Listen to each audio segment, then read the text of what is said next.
mengajar murid-murid dari Akademi Shrek. Sore harinya, guru Taze pun sempat berbicara kepada Tang San. Ia sangat khawatir kenapa Tang San ini sangat ceroboh. Seharusnya batas cincin roh level ketiga itu hanya sampai binatang umur 700 tahunan. Namun Tang San menyerap laba-laba iblis yang berumur hampir 2000 tahun. Guru Taze pun sangat marah. Ia takut kehilangan murid satu-satunya dan tidak bisa tanggung jawab kepada ayahnya. Di sisi lain, Guru Taze juga mengkritik si Tang San ini. Ia merasa hati Tang San ini sangat dalam kepada Xiao. Guru Taze pun menyuruh Tang San lain kali harus lebih tenang. Selamatin diri sendiri dulu, baru fokus menyelamatkan yang lainnya. Tang San pun mengerti. Lama setelah itu, Tang San menunjukkan perkembangan dari rumput peraknya. Rumput perak Tang San berubah menjadi warna keunguan dan bau racunnya semakin kuat, bersifat lebih korosif dan bisa membuat tubuh lawan lebih cepat membusuk. Sedangkan skill cincin roh ketiganya adalah jaring laba-laba.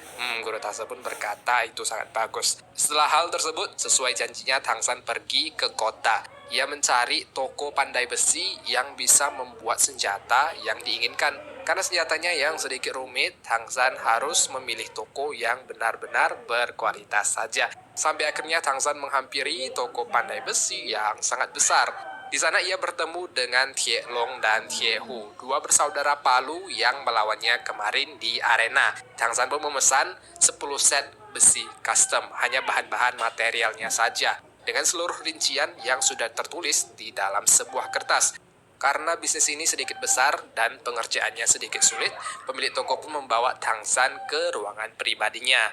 Tang San berjanji akan membayar 100 koin emas sebagai uang muka. Mohon dibuatkan satu set dulu, kalau cocok barulah dilanjutkan sisanya. Nah, setelah hal itu, pemilik toko pun ingin melihat status ahli roh milik Tang San.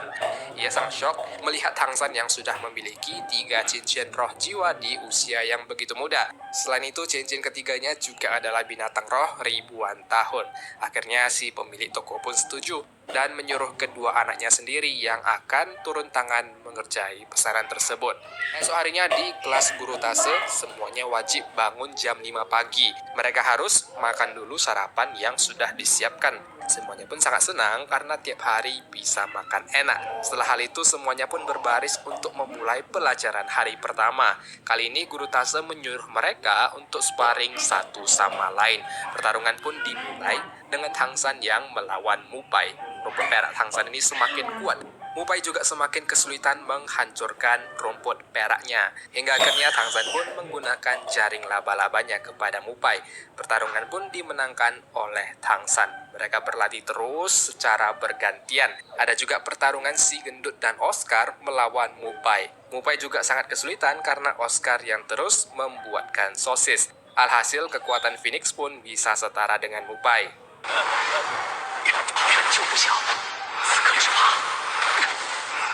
Hingga akhirnya ada juga pertarungan Tang San dan Xiao. Nah, sebelumnya kita belum pernah bahas kalau Xiao ini memiliki skill kedua, yaitu mata pesona. Apabila levelnya tidak beda jauh, maka lawan akan menjadi pusing. Pertarungan pun berakhir imbang.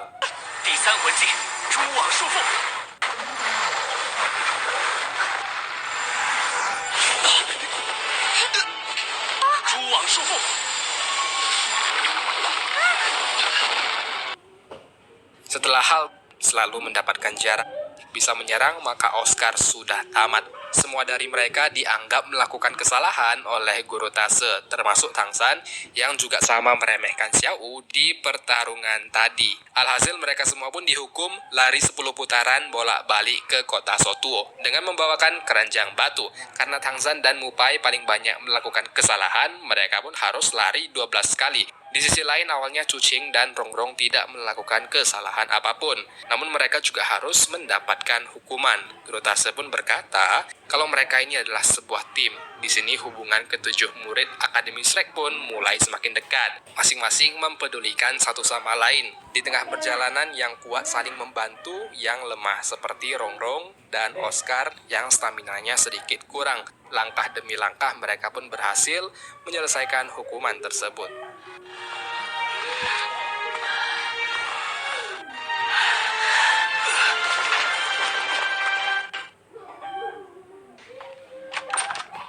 Singkat cerita, 3 bulan telah berlalu. Hubungan Tangzan dan lainnya semakin dekat.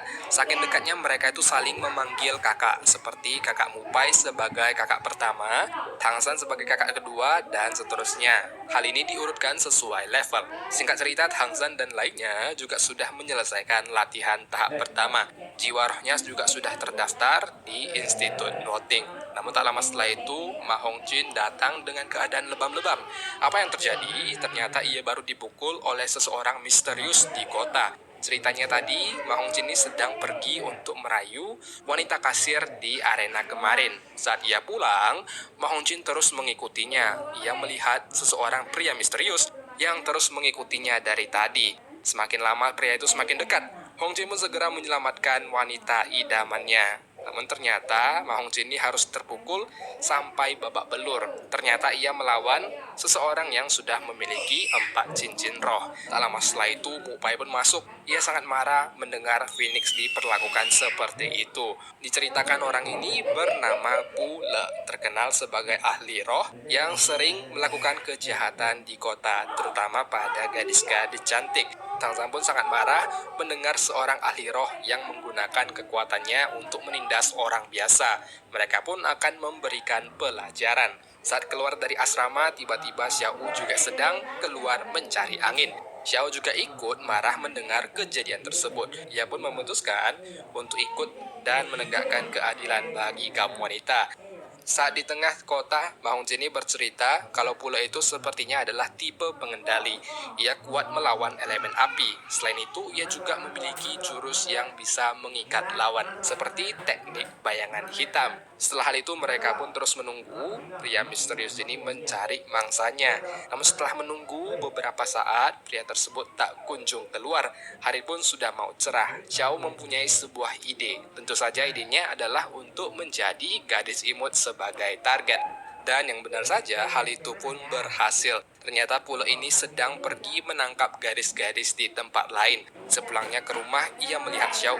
Pule pun memutuskan untuk berpesta dengan membawa 2 gadis pulang. Di sisi lain, Xiao pun pura-pura mengikuti pria misterius ini saja, seolah masuk ke dalam jebakannya.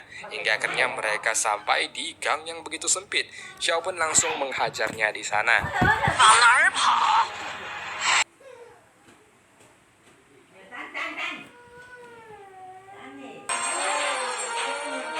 没有反抗的可能。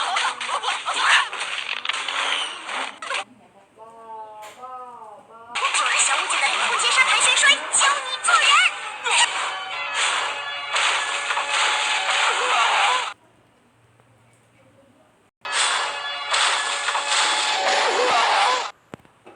Pule tidak sempat menghindar, ia lemah dalam pertarungan jarak dekat. Di sisi lain, kepala sekolah Flander berbicara kepada guru besar Tase. Dia berkata, "Bro, selama 3 bulan ini seluruh uang akademi sudah dipakai habis. Setiap hari kamu selalu membuat masakan lengkap. Sepulangnya latihan juga menyiapkan pemandian obat. Hal ini pun menghabiskan seluruh uang akademi." Namun guru besar Tase ternyata sudah memiliki rencana.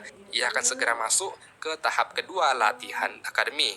Esok harinya, seluruh warga berkumpul di tengah kota. Ternyata Pule sudah digantung, dipermalukan di depan hadapan warga. Di bajunya tertulis pengakuan diri, seperti aku ini memang mesum, cabul, dan sering melakukan kejahatan. Tak lama setelah itu, kebetulan kedua temannya muncul. Mereka sangat terkejut melihat kondisi Pule dibuat seperti itu. Ternyata mereka memiliki 6 cincin roh. Seluruh warga pun kabur, dan Pule berhasil diselamatkan. Setelah kabur, mereka berhenti di suatu tempat. Sambil merengek, Pule pun tampak sangat kesal. Ia membacakan isi kertas tersebut. Tertulis bahwa aku ini mesum, sering melakukan kejahatan, hingga beberapa pahlawan kecil muncul menangkapku. Pule pun terlampau kesal, ia pun akan segera membalaskan dendam. Kembali ke akademi setelah latihan tahap pertama selesai, kali ini mereka akan kembali ke arena Sotuo untuk latihan tahap kedua. Mereka harus mendapatkan lencana emas di pertarungan tim bertujuh. Saat bertarung, Tangzan dan lainnya juga tak boleh menggunakan nama asli, hanya menggunakan nama samaran saja dan menggunakan sebuah topeng.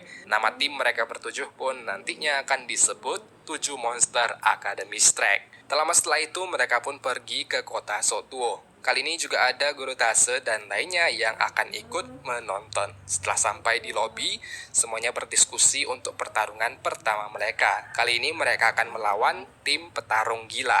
Namun tak lama setelah itu, orang yang disebutkan pun muncul. Ia tampak sangat besar dan bersama satu teman kelompoknya. Melihat tubuh Chuqing yang sangat aduhai, si pria besar ini pun ingin menghampirinya.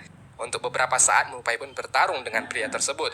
Namun tak lama setelah itu, seseorang melerai mereka. Kedua tim tidak diperbolehkan saling bertarung selain di arena sesungguhnya. Mereka pun akan bertarung nantinya di arena Sotuo. Sang pembawa acara berkata kalau tim petarung gila itu memang sangat kuat. Mereka baru saja mendaftar 7 hari lalu dan sudah menang 7 pertarungan beruntun. Yang melawan mereka rata-rata terluka parah atau mati di tempat. Salah satu dari mereka ini memiliki martial soul yang sangat kuat, yaitu si wanita tadi. Ia memiliki martial soul laba-laba, tipe hewan martial soul kelas atas. Sang pembawa acara pun menyuruh Tang Zhan dan lainnya menyerah saja kalau nantinya sudah tidak memungkinkan.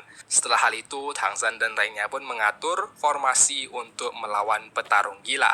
Rencananya kali ini ada Mupai, Xiao Wu, dan Chuqing yang akan menjadi penyerang utama. Tang Zhan dan Phoenix akan melindungi Rong Rong dan Oscar dari belakang, sekaligus menyiapkan jebakan rumput perak. Bagaimana kelanjutan cerita melawan petarung gila ini? Jangan lupa subscribe untuk notif berikutnya ya.